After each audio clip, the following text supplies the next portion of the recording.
Halo teman-teman semua, jumpa lagi bersama saya Taufik dari PT Rancang Reka Ruang di channel Belajar Arsitektur. Nah, di video kali ini kita akan membahas tentang bata interlock. Tapi sebelum kita lanjut ke pembahasan kita, buat teman-teman nih yang belum subscribe channel Belajar Arsitektur, yuk diklik dulu tombol subscribe-nya dan jangan lupa nyalain lonceng notifikasinya agar tidak ketinggalan video-video terbaru dari channel Belajar Arsitektur. Teman-teman tahu nggak sih kalau pekerjaan plesteran itu merupakan salah satu proses dalam pembangunan yang cukup memakan waktu dan biaya. Nah, sebenarnya ada nih solusi untuk hal ini. Ya, betul. Jawabannya adalah dengan mengganti bata konvensional dengan bata interlock. Teman-teman pasti penasaran kan apa itu bata interlock? Yuk kita bahas di video kali ini. Bata interlock merupakan suatu bentuk penyempurnaan dari batu bata tanah liat yang konvensional.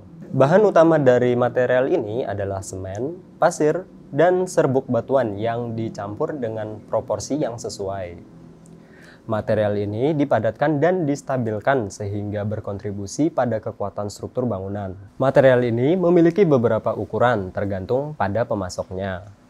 Material ini dirancang secara konstruktif untuk saling mengunci tanpa menggunakan mortar atau campuran. Sistem pengunciannya menggunakan kunci geser atau sirkei dan mekanisme kunci. Berdasarkan desain, bentuk kunci geser akan bervariasi dan terdapat di sisi berlawanan dari bata.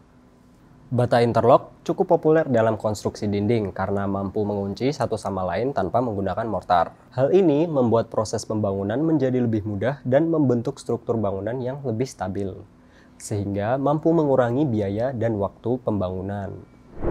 Terus apa aja sih keuntungan kalau kita menggunakan material bata interlock? Keuntungan yang pertama yaitu tahan terhadap gempa. Ketika terjadi gempa, berbagai tekanan dapat mempengaruhi struktur sebuah bangunan. Batu bata konvensional tidak sepenuhnya memiliki kemampuan mentransfer beban gempa ke seluruh struktur karena salah satu media transfer bebannya adalah mortar. Ketika mortar runtuh, maka seluruh struktur runtuh karena tekanan yang diberikan oleh gempa bumi. Bata interlock memiliki konstruksi tahan gempa yang efektif dan sudah terbukti.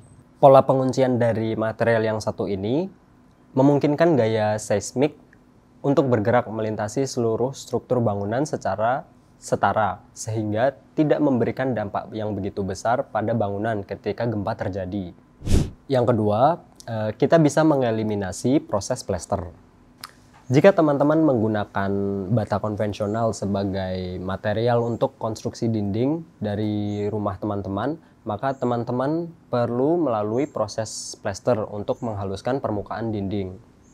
Nah, proses ini akan memakan waktu dan biaya. Sebaliknya, jika teman-teman menggunakan bata interlock, proses ini dapat dieliminasi. Dan apabila diperlukan untuk plester, maka teman-teman dapat mengoleskan lapisan cat tipis. Hal ini karena bata interlock dirancang mampu memberikan hasil akhir yang rapi dengan biaya perawatan yang minimal. Yang ketiga yaitu kita dapat menghemat energi. Susunan bata konvensional umumnya menghasilkan kepadatan yang lebih tinggi sehingga meningkatkan massa suhunya. Jika menggunakan bata interlock, suhu tidak akan meningkat drastis karena kepadatannya tidak terlalu tinggi. Hal ini membuat interior rumah menjadi lebih sejuk sehingga mampu meminimalisir penggunaan AC dan penghematan terhadap energi serta biaya yang dibutuhkan. Yang keempat, biaya yang dikeluarkan lebih efisien. Batu bata konvensional harus melewati proses pengawetan selama 21 hari. Sedangkan jika kita menggunakan bata interlock, itu hanya membutuhkan waktu sekitar 7 hari. Sehingga, waktu yang dibutuhkan untuk pengaturan dan perawatan struktur dapat dikurangi. Dengan mengeliminasi beberapa proses yang memakan waktu, proyek pembangunan dapat diselesaikan lebih cepat. Nah, di sisi lain dari kelebihan-kelebihan yang sudah kita bahas tadi, material yang satu ini juga mempunyai kelemahan. Antara lain, yang pertama, pengaruh cuaca yang memungkinkan terjadinya disintegrasi material, terutama pada bagian sudut-sudut. Warna bata akan berubah ketika air hujan masuk melalui celah. Yang kedua yaitu, material ini hanya dapat digunakan pada bangunan maksimal 2 lantai. Karena material jenis ini tidak memiliki kemampuan yang cukup untuk menahan seluruh gaya yang ada pada struktur bangunan. Menurut teman-teman gimana nih? Apakah kalian tertarik untuk membuat bangunan dengan menggunakan bata interlock? Kalau teman-teman punya pertanyaan mengenai tema yang kita bahas di video kali ini, teman-teman dapat menuliskan langsung di kolom komentar. Kalau teman-teman membutuhkan jasa arsitek profesional, teman-teman dapat menghubungi kami di PT Rancang Reka Ruang untuk berkonsultasi atau sekedar tanya jawab. Untuk kontak dan linknya akan kami cantumkan di kolom deskripsi di bawah. Sekian video pembahasan kita kali ini bersama saya Taufik. Sampai jumpa di video-video kami yang selanjutnya. See ya!